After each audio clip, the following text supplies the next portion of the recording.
We have seen unbeaten in 10 games, playing well, but now there is a 6-week international break. Do you see it as a disruption? Maybe that break give us time enough to get me okay, so no problem with that, really.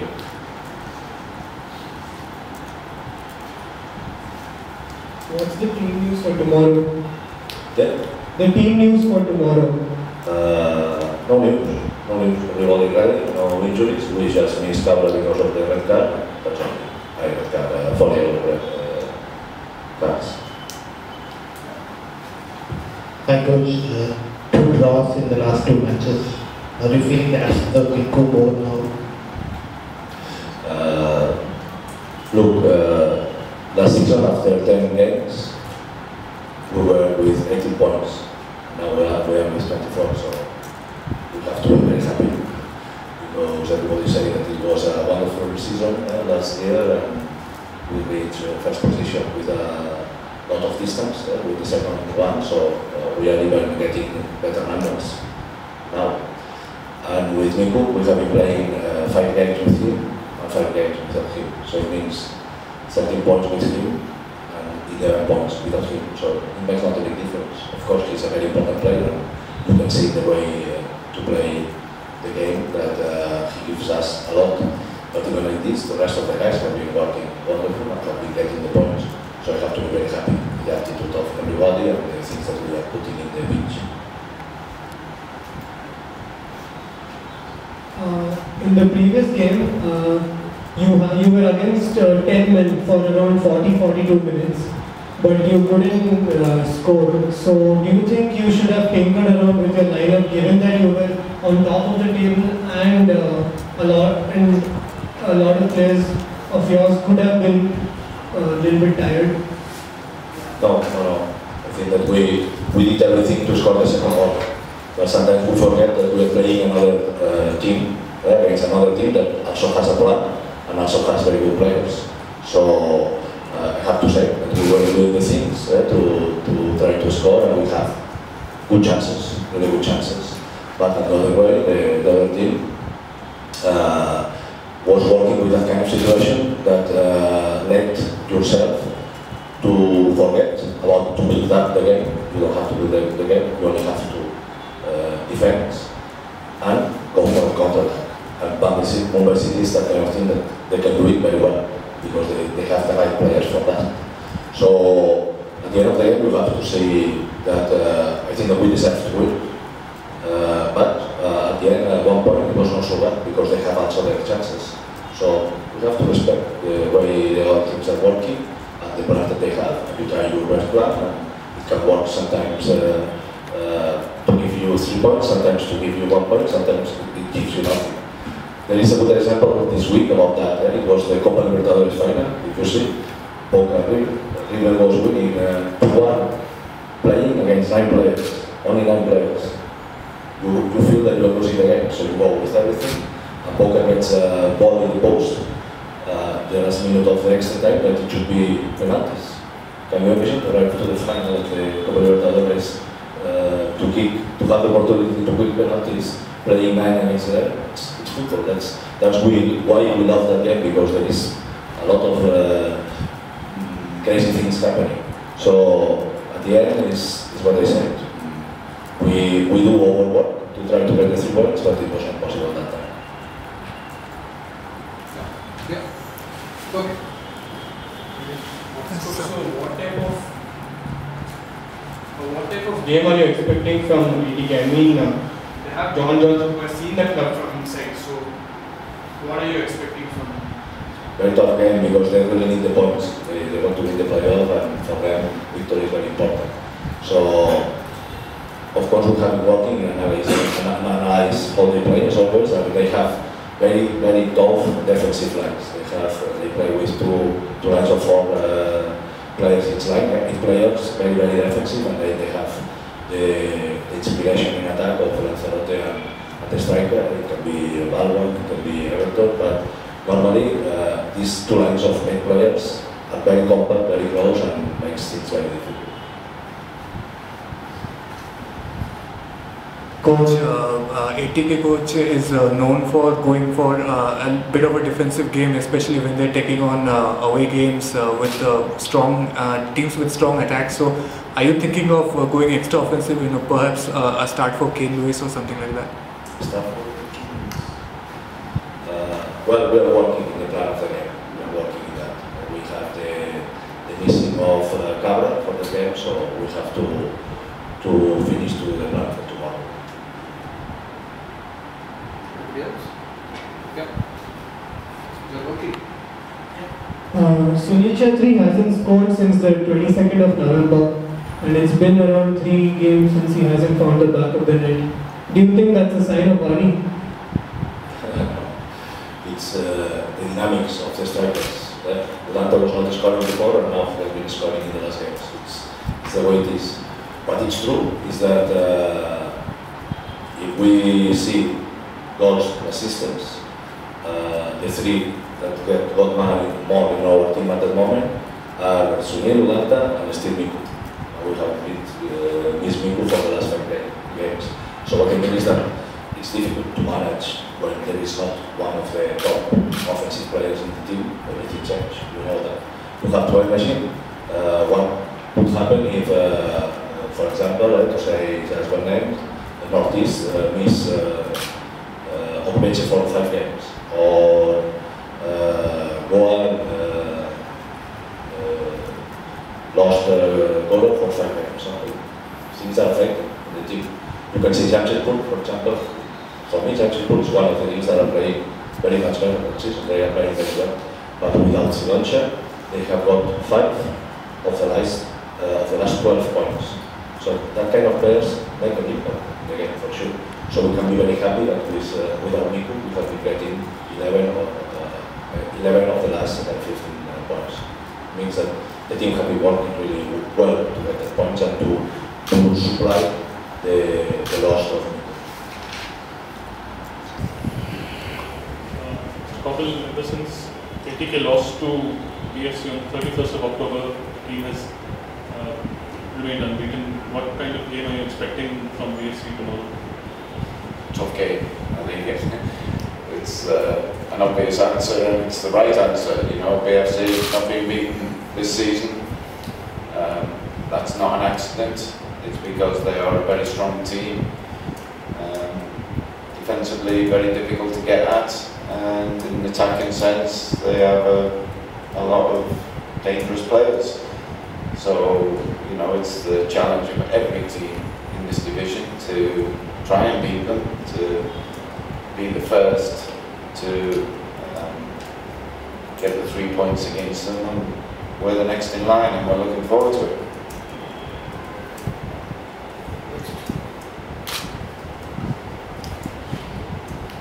What do you think has changed in your side since you last lost to BFC? Nothing has changed. We just, over the course of a season, I think the more time you spend with players, the more time you have to improve not only individual skills, but collective units within the team. Defensively, players get to know what each other wants. I have more chance as a coach to try and implement strategy, and just over time, it's embraced more. We work very hard on the training field to try and get better on a daily basis.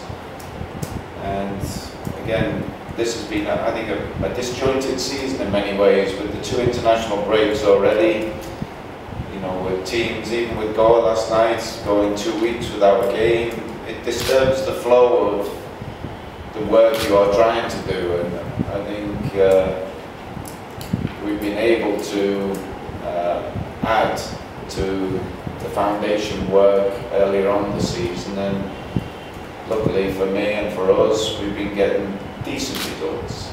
I still think we can improve, and what we have to improve to get in the top 4, that is our only goal for this season, to get in the top 4, so we have to improve to get there. So my agenda is work hard, and the players have embraced that, and that's what we do, work hard to try and improve.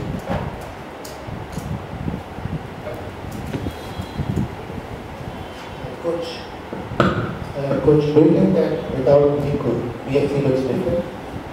Could you say that again, please? Without the star striker Miku, BFC looks different? Well, they win just as easily without him as they do with him. And it also, you know, I suppose to a certain extent that evens things up, because we've lost 2 strikers. You know, we've lost Kalabuche and then we lost Alfaro. You know, so, you know, most teams will probably be without, you know, key players. You know, Miku is a key player, but they've won without him. It's a different kind of BFC, a different focus, but nonetheless, their results have shown that they're still very, very capable of winning games.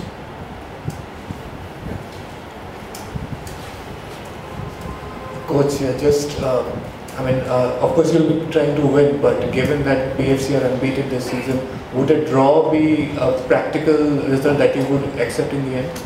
I don't even think about that. You know, every game we try and win. So, you know, if you commit to trying to win, you don't even think about other options. We're committing to try and win this game. Simple as that. I wouldn't know how to play for a draw. You know, you go out every game trying to win it. So that will be our philosophy for tomorrow's game, just try and win it.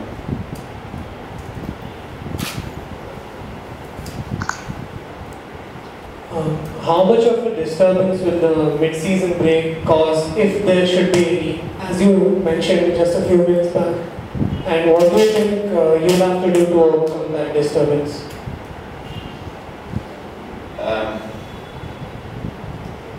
It's a tricky one because we don't even know yet how long the break is going to be.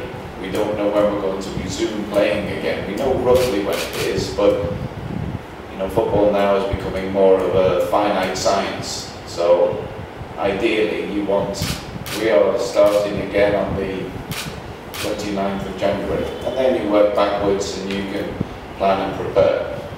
It will be almost like another pre-season. I think most teams will probably take, I don't know, 3 weeks, 3.5 weeks, 4 weeks to prepare for the all-important final 6 games. Because, you know, for a lot of teams, the outcome of the season will be judged on the final 6 games, ourselves included. We know we've got to pick up consistent points in our final batch of matches. But without the start date, you don't know when you can start the preparation yourself. I think every football team likes to be in a flow. They like to be in a rhythm of preparation, of match day -2, match day -1 match, maybe a day off, recovery day, hard working day, match day -2. They like that routine. Every football team, every footballer, I think, likes that routine. And this year, it's hardly been possible for any team to get into that rhythm of playing football. But it's made the league very, very interesting from that point of view. It's elongated it, which I think, to a certain extent, helps Indian players, gives them more training time, gives them more preparation time, and may help them in their pursuit of a higher place in the world order of football.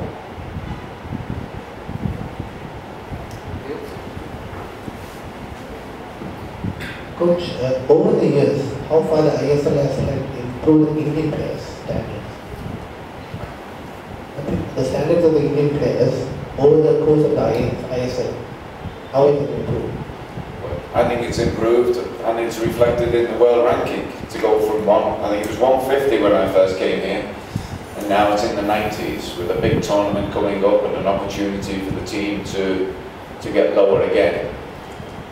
I think the structure of the ISL has helped. The playing with top quality world players has been, you know, for the most part, those players have been role models. And Indian players have seen how these people prepare and how they play the game, and the shape and the different styles of play. I think it's only been a benefit and helped Indian players who now the preparation is top quality, the skill set is improving, match appreciation, I think, with the emphasis on winning in the ISL, match appreciation I think is improving. So, you know, it's not an overnight transformation, it's been from my point of view, a 3-year improvement, and I'm sure if you go back to the 5 years of the ISL, it's been a major significant improvement from the birth of this competition to where the players are at now.